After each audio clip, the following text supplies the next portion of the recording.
Um oferecimento Goiás Fazendas, GP Asfalto e Organic Brasil. As tendências de mercado, novas tecnologias, empreendedorismo, clima e tudo que tem foco no que movimenta o campo são pautas no Agro e Prosa. O seu podcast diário que tem como missão deixar você informado sobre o mundo agro.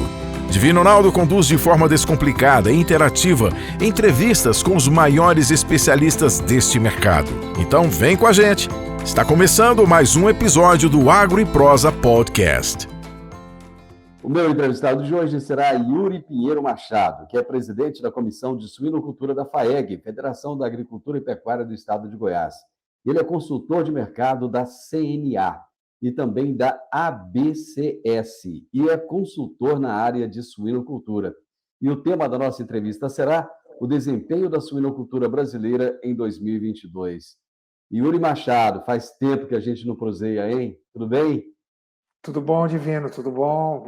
Mais uma vez um prazer aí poder conversar contigo aí, parabéns aí pelos programas que vocês têm elaborado e as entrevistas, né? Tenho acompanhado e estamos à disposição para esclarecer para quem nos ouve aí sobre a suinocultura aí nos últimos anos e o que a gente espera também. Pois é, eu quero saber de você, já inicialmente, como é que foi o desempenho, né? Eu falo foi porque nós já estamos no mês de dezembro, então já dá para ter um panorama. Como é que foi o desempenho da suinocultura nesse ano de 2022?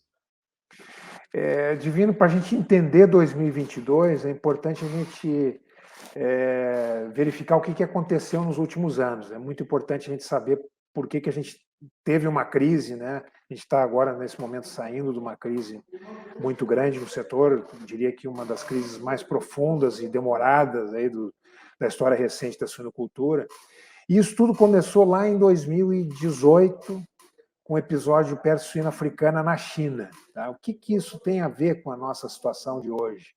A China é o maior produtor, o maior consumidor de carne suína no mundo, né? Praticamente metade da produção e do consumo do mundo de carne suína é por parte da China. É a carne predileta deles, não é? É a carne predileta, é a carne predileta. Eles têm uma relação com a suinocultura muito, muito grande, cultural muito grande, né? E o que aconteceu lá? Eles tiveram um surto de peste suína africana, é um vírus que não afeta o ser humano, não tem nenhum tipo de risco para a saúde humana, mas que na suinocultura ele é devastador, porque para te controlar esse vírus tu é obrigado a eliminar os plantéis que estão afetados, né? E lá eles tiveram uma redução, isso foi em agosto de 2018 que foi identificado esse vírus.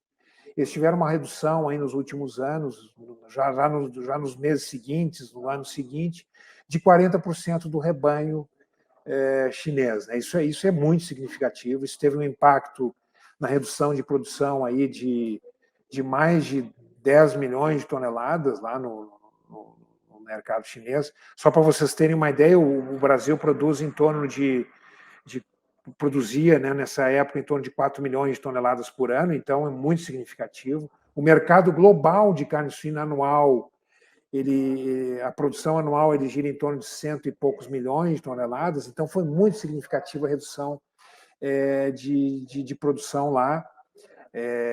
E ela teve que buscar essa carne, essa defasagem de proteínas em outros mercados, e não só a carne suína, né? Carne bovina, carne de frango, eles foram buscar em outros mercados. E o Brasil foi chamado a responder essa demanda. Então, em 2019, nós aumentamos muito a nossa produção, a nossa exportação aumentou muito também, e a China foi o nosso maior, passou a ser o nosso maior importador a partir de já em 2019, né?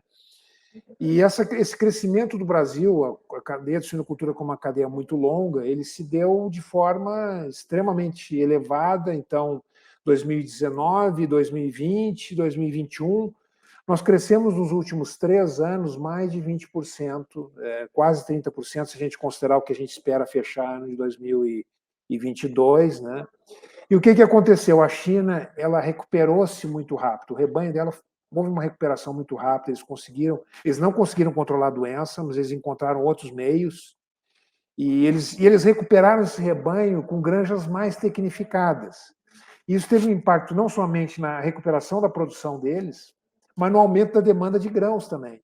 Nós vimos aí que o Brasil aumentou a exportação de soja para a China, Nós já estamos até falando em exportar farelo de soja, né? Nós exportávamos Isso, muito o soja grão. Estamos falando em exportar milho para a China também, que não era um exatamente. comprador nosso.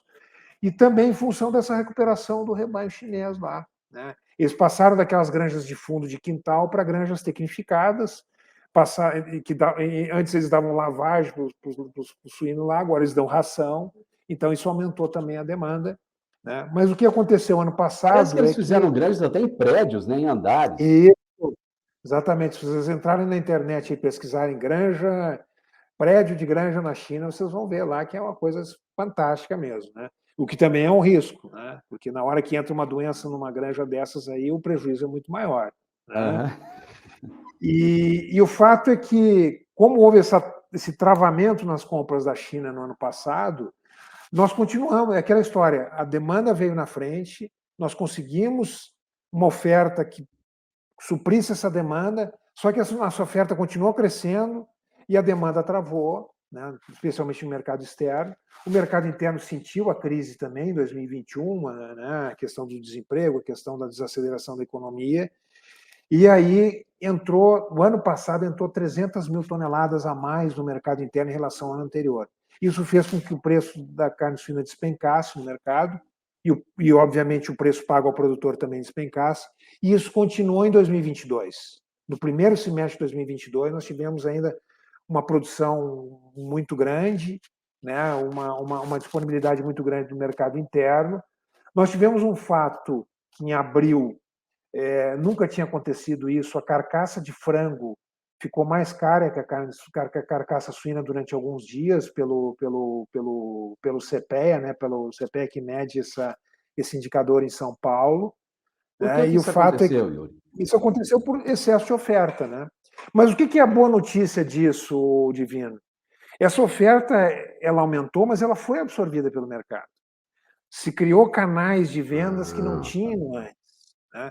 Eu diria que essa crise, se ela acontecesse há 6 anos atrás, nós teríamos problemas para tirar o suíno da granja, para bater esse suíno. Nós Certo. não, no auge da crise, nós conseguíamos tirar um preço baixo, abaixo do custo de produção, mas conseguíamos tirar o suíno e conseguíamos abater e colocar no varejo, né? A Então, crise virou oportunidade, então? virou oportunidade, né? E isso foi com uma construção de anos, né? Para desenvolver esses canais de venda, desmistificar aqueles mitos negativos em relação à carne suína, né? E o consumidor hoje já tem a carne suína muito mais frequente no seu prato, né? Basta você ir num supermercado hoje, em qualquer lugar do Brasil, qualquer aglomeramento urbano de médio ou grande porte, que você vai ver lá os cortes principais, né, com uma disponibilidade muito mais, uma apresentação muito melhor.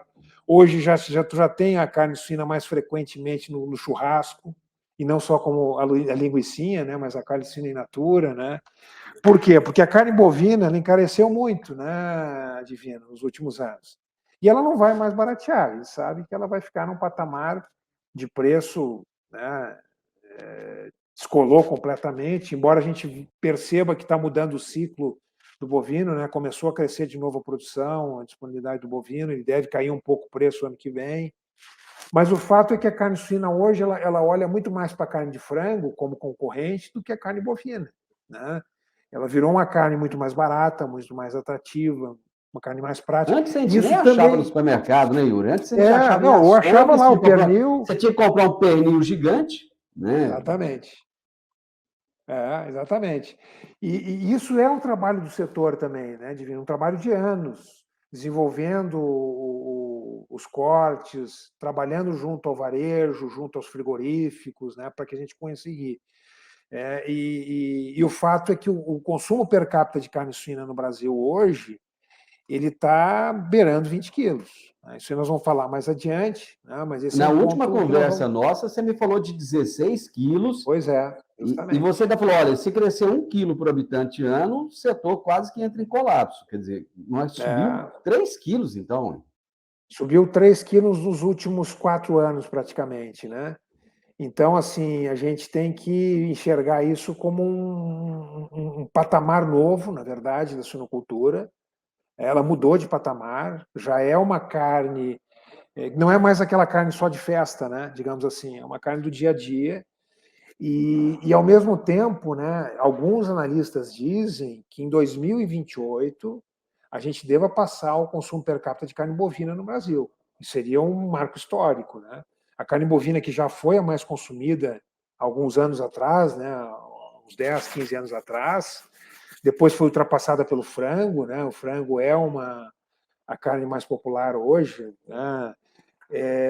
O fato é que a gente deve atingir aí esse patamar de consumo da carne bovina daqui a uns 6, 7 anos, provavelmente. A gente deve ultrapassar o consumo de carne bovina. Para a gente ter uma ideia, hoje, né, o consumo de carne suína está ao redor de 19,4, a gente deve fechar esse ano, e a carne bovina deve fechar em torno de 25, 26. Né? A carne bovina já chegou a 35, a carne suína, até pouco tempo atrás, era 16. Então, nesse ponto. Mas, assim, resumindo a tua pergunta do ano de 2022, foi um ano muito difícil, com custo de produção elevado, em função dos custos do milho e do farelo de soja, que representam mais de 60% do custo de produção. Né? Quando a gente pegar a ração como um todo, ela representa 80%. Então, foi um ano bastante difícil. O produtor contabilizou prejuízo desde o primeiro semestre do ano passado até, digamos, aí, agosto desse ano, contabilizou prejuízos. E agora ele começa a ter um pouco mais de margem, mas muito longe ainda de compensar o que nós tivemos de prejuízo. Né? Então, esse foi o ano de 2022, um ano ainda difícil, mas um ano menos complicado que 2021, que também foi de crise para o setor. Hoje eu estou conversando com o Yuri Pinheiro Machado, que é presidente da Comissão de Suinocultura da FAEG, consultor de mercado da CNA e da BCS e consultor na área de suinocultura. E estamos falando a respeito do desempenho, do panorama da suinocultura brasileira nesse ano de 2022. Você citou lá atrás a questão da peste suína africana. O fantasma da peste suína africana, ele já ficou para trás ou ele ainda continua a assombrar? Boa pergunta, Divino. A peste suína africana é uma doença que atinge somente os suínos, né, os suídeos, né, não só o suíno doméstico, mas o javali. Né, e ela é uma doença que ela entrou no Brasil lá na década de 80 e foi erradicada ainda no início da década de 80. Né, então, nós não temos esse problema no Brasil desde então, né, há muitos anos. Só que é uma doença que não tem vacina, né, e como eu falei anteriormente, a única maneira de controlar é tu eliminando completamente o rebanho, se tiver um animal afetado, tu vai ter que eliminar todo aquele rebanho, aquela granja que tiver aquele animal afetado. Né? O que acontece? Quando aconteceu na China, lá, a peste suína africana, assim, deu a luz de alerta justamente pelo tamanho da suinocultura chinesa e pelo trânsito de pessoas que existe hoje no mundo. Né? Nós estamos na aldeia global, que a gente chama. Né? Então, em 24 horas, eu posso sair da China e estar dentro da minha granja aqui. Né? Exatamente. E é um vírus extremamente resistente, né? Isso é um ponto importante, um vírus muito resistente, ele resiste até em produtos embutidos, até 180 dias. Né? E como é que ele entrou no Brasil lá atrás, antes da gente até eliminar esse vírus no Brasil? Ele entrou por comida de avião, por exemplo. Né? Então, foi dessa maneira que ele entrou naquela época. Né? Então, por isso que a gente tem que ter muito cuidado com essa questão dos resíduos, né, de lixo, de não dar resíduos de comida para os animais, né? Porque aí que reside um grande risco. O que acontece? Que nos últimos anos surgiram surtos na Europa dessa doença, na Europa Ocidental, grandes produtores como a Alemanha, que é um dos maiores produtores do mundo, está com um problema de vírus nos javalis, lá na população de javalis, que lá para eles é um animal silvestre deles, né? E algumas granjas também foram afetadas lá no caso do leste europeu, principalmente, né? E recentemente nas Américas, que esse vírus não era diagnosticado há muitos anos, entrou na República Dominicana e no Haiti, né? Dentro de uma ilha ali, né? Então, assim, todos os países do países mundo, pobres, né? Países que não têm muito pobres, controle. que não têm um grande controle, né? Agora, a Alemanha não, né? Alemanha... E lá na Europa, eu te digo assim, é um problema muito sério, porque a população de javali lá, para te controlar, tu não pode eliminar a população, porque é um animal silvestre lá, e tu tem que ter algumas maneiras de controlar para não entrar nas granjas, na verdade. Mas, no final das contas, o que a gente tem que alertar o produtor? Acho que o importante é o produtor e a população em geral estar alertada. A gente tem que evitar que esse vírus entre no país. E são duas formas. é não trazendo alimentos lá de fora, né, aquele pernil que a gente bota dentro da mala, às vezes, para passar pela alfândega. Isso é muito importante, né, pessoal? A gente às vezes acha que é uma frescura esse troço de trazer carne, trazer Todo mundo acha, semente, todo mundo acha. planta, né? Isso vale para todos os produtos agropecuários, né? Não tragam produto, principalmente produtos in natura, que o risco é muito grande de trazer uma doença para o nosso rebanho ou para a nossa agricultura, né? Esse é o primeiro ponto que vale para toda a população. O outro vale para quem tem a sua granja. A principal barreira de biosseguridade está na porteira da sua granja. Não deixe entrar pessoas estranhas, não dê alimentos estranhos aos seus animais, dê a ração recomendada, balanceada, né? Mantenha as barreiras sanitárias de sua granja sempre bem feitas, porque o vírus pode até estar circulando dentro do Brasil, mas se ele não encontrar o suíno, não vai ter a doença, né? Então, esse é um ponto importante, a gente está sempre alerta a essa doença. E se aparecer algum sintoma, que é uma doença muito diferente, uma doença hemorrágica, uma doença que tem grande mortalidade, afeta os animais de forma assim bastante fora do comum, alerte, chame o seu veterinário, comunique, no caso de Goiás, a agrodefesa ou a defesa do seu estado, porque isso vale para qualquer doença de notificação obrigatória, como é o caso da fitosa no bovino, como é o caso da peste suína clássica ou a peste suína africana no suíno. É importante que a gente não esconda as doenças. Se acontecer, a gente controle o foco e diminua o prejuízo à sua região, ao seu país, né? Então, é importante também a gente ter essa consciência de aparecer uma doença diferente, comunique com o veterinário, se não tiver um veterinário privado, vá na defesa do seu estado, que ele vai lá verificar se pode ser uma ocorrência de notificação obrigatória, e a gente controla isso aí. No caso de Goiás, nós temos aí o Fundepec, que é justamente para indenizar nesses casos. Então, o importante é a gente ter essa consciência também no setor. Eu acho que quem é integrado, ele já tem essa consciência, até porque tem uma série de regras que tem que cumprir. Uhum. No caso da suinocultura independente, como é que funciona isso?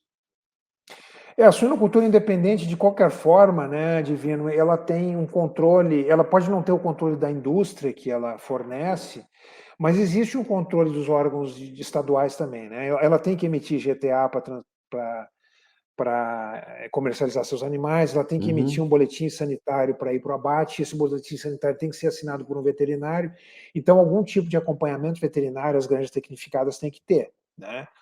Então, de qualquer forma, eu acredito assim, que o Brasil está muito bem nessa questão de vigilância, e nós temos que estar bem nisso, porque nós somos grandes exportadores de proteínas, né? Mas eu sempre digo o seguinte: a vigilância principal é de quem está lá dentro do setor, dentro da granja, dentro da atividade produtiva. Esse é o que vai verificar primeiro qualquer sintoma diferente nos animais. Como é que está o momento da suinocultura independente no Brasil? Bom, a suinocultura independente foi a que mais sofreu na crise, não há dúvida quanto a isso, né? Porque o integrado, queira ou não, ele não está atrelado ao mercado, né? Não, pelo menos não diretamente, né? Então, ele tem uma relação com a indústria que ele recebe independente do mercado. Então, a suinocultura independente foi realmente a que mais sofreu. A gente esperava, Divino, que houvesse uma retração muito grande da suinocultura independente com essa crise, mas isso não aconteceu, especialmente em Goiás, né? Por quê? Porque, na verdade, o que aconteceu nos últimos anos, com todas as crises que a suinocultura passou, é que o suinocultor se estruturou mais. Se estruturou da forma de comprar de forma estratégica os seus insumos, de ter um caixa para socorrer a granja na hora de uma crise, de trabalhar com planejamento estratégico, digamos assim. A gente entende, os números mostram isso, em Goiás, por exemplo, de 2019, de antes da pandemia, até 2022, primeiro semestre que a gente já tem os números fechados, nós tivemos um crescimento da suinocultura independente, do abate de suínos em Goiás, da ordem de 70%, em termos de volume, né, de carcaças, de toneladas de carcaças. É um crescimento muito expressivo, né? Enquanto que a suinocultura integrada em Goiás, por exemplo, ela se manteve praticamente igual, até reduziu um pouco, né? E isso aconteceu em outras regiões, a gente percebeu isso também com dados do IBGE, de abate de inspeção estadual e municipal, que houve um crescimento também nesse meio tempo. Então, o que aconteceu, na verdade, foi, assim, aqueles produtores menores, menos eficientes, acabaram abandonando a atividade, né? Mas os produtores maiores, mais estruturados, que aproveitaram também essa questão da demanda da China para crescer, né? Eles continuaram crescendo, porque eles não acessaram o mercado diretamente da China, mas no momento que as indústrias acessaram esse mercado, houve uma demanda interna que foi atendida por esses produtores independentes também, né? As próprias agroindústrias, quando elas exportam muito, elas muitas vezes se socorrem pelo mercado independente, mercado spot, para poderem atender o mercado interno, né? Uhum. Então, o mercado de suinocultura é um mercado muito dinâmico, muito regionalizado, também tem diferenças regionais, né? E o grande, digamos assim, o grande fator de toda essa crise é a resiliência que o produtor mostrou, né? O que a gente enxerga passado todo esse turbilhão, é que justamente o produtor independente ele se estruturou mais, ele está mais forte, mais resistente às crises, aprendeu a lidar com as crises, né? Que é aquela hora que o cara, na hora que ele está ganhando bem, ele tem que guardar um caixa para, na hora da crise, tirar dinheiro Isso, do bolso mesmo para poder socorrer. Não tem outra maneira. exatamente. Nós estamos conversando a respeito do desempenho da suinocultura brasileira em 2022. E o meu bate-papo é com o Yuri Pinheiro Machado. Yuri, nesse momento, quem é que está suportando os números do setor? É o mercado interno ou são as exportações? Bom, as exportações, se a gente fechar aí, vamos projetar 2022, tá? 2022 deve fechar com a mesma exportação do ano passado, tá? Não deve mudar muita coisa. Mudança, assim, de poucos por cento, né? A gente está com até houve um aumento das exportações nos últimos meses. Isso é um ponto que depois a gente vai falar sobre 2023, que é uma tendência. Mas nós vamos fechar 2022 com a mesma exportação e com uma produção em torno de 6% maior, né? Então, nesse balanço, vai ficar mais ou menos uns 23% da produção para exportação e uns 67% aí para o mercado, aliás, 77% para o 77. mercado doméstico. Então, o mercado doméstico é e sempre vai ser o principal destino da carne suína brasileira, tá? E a gente deve fechar aí com um balanço de 19,5, 19,3 quilos per capita ano de consumo esse ano. Só para a gente terminar 2022, agora no final do ano o consumo tende a aumentar, né?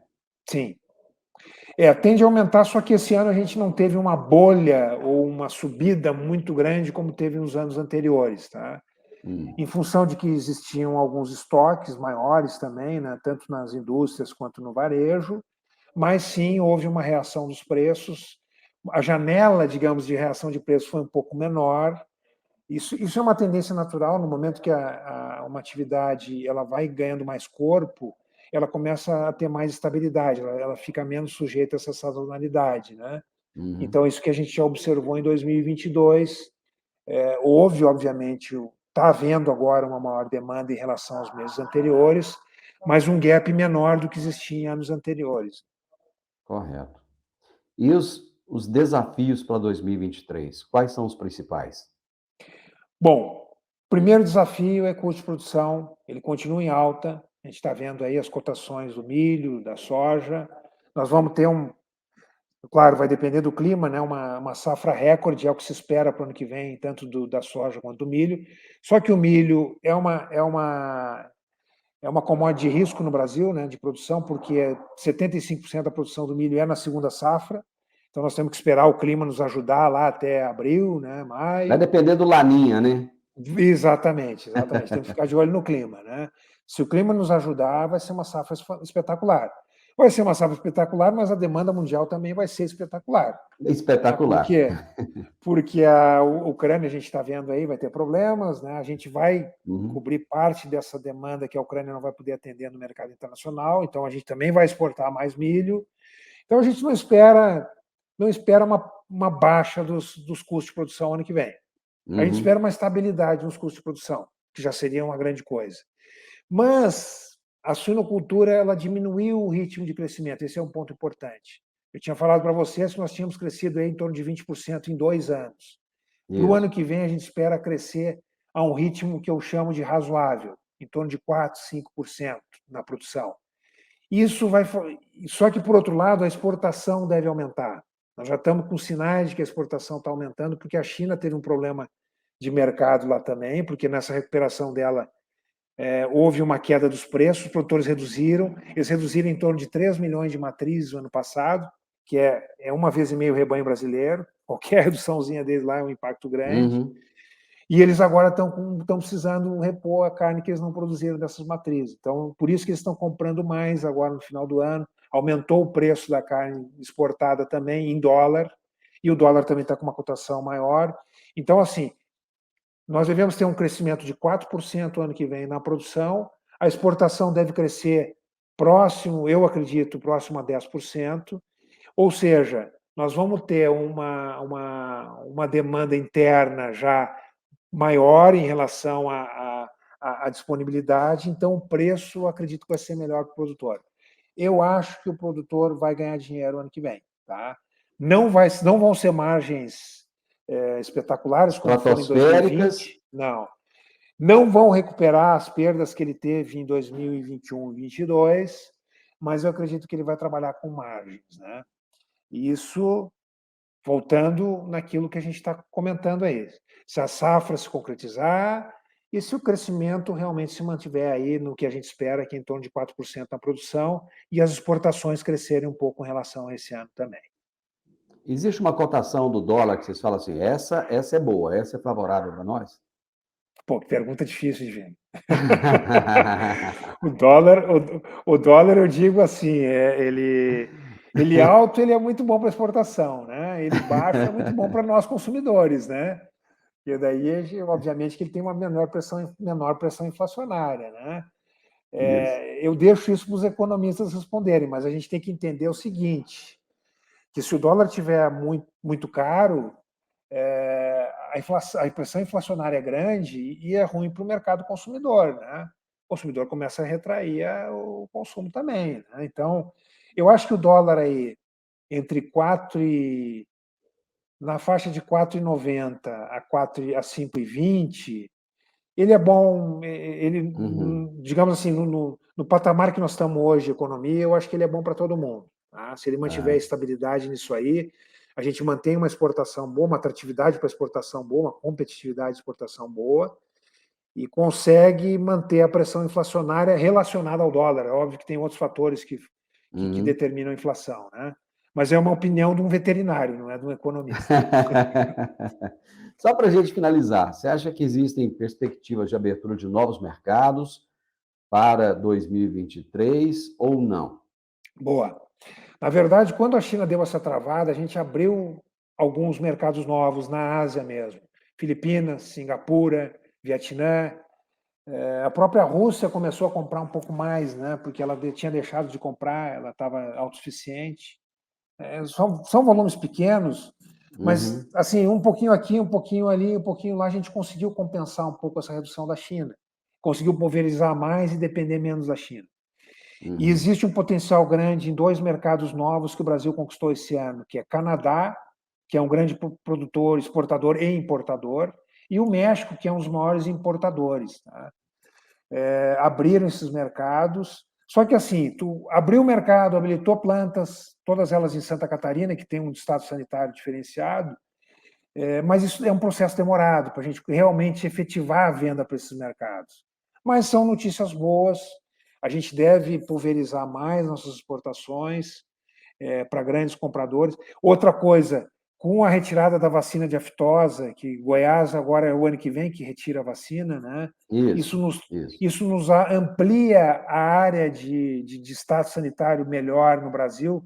Não vai ser só os estados do Sul, né? Mas outros estados também, grandes produtores de carne, vão entrar nesse status. Isso é muito importante, só que é um processo demorado. Você consegue a certificação, depois você vai habilitando plantas, depois você vai negociando preço e assim vai. Mas o importante é que a gente começou. Né? A gente começou e isso traz uma boa perspectiva para o futuro. Só de você ter falado que ano que vem o suinocultor deve ganhar dinheiro, eu acho que já valeu o nosso bate-papo, já valeu a entrevista. Obrigado, foi uma honra, um prazer ter você. Espero que não errem essas expectativas, depois o pessoal venha me cobrar.